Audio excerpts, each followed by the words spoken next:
Dito nga pala mga guys, Ellery game pala ay dumalo na agad ako ng top line. At pinatay ko agad si Harry. At ito ang kanyang mga sinabi sa akin. At dahil nainis ako, si Sas na lang ang aking pinatay. At maglalaho siya parang mula.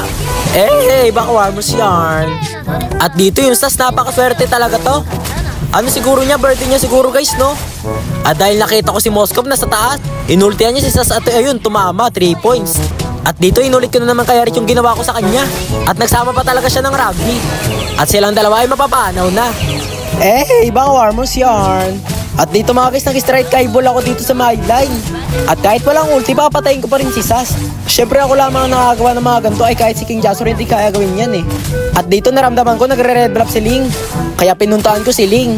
At dito sinadya ko talagang ultihan ng red blap. Para ang isipin ng kalaban ay mahina ako. At isama mo na rin ng turtle. Binigay ko na rin sa kanila. Para kahit paano may konti silang pag-asa. Kasi sila wala ng pag-asa para manalo sa akin. At dito mga guys, napakaswerte ng kalaban. Dahil ako ay naubusan ng energy.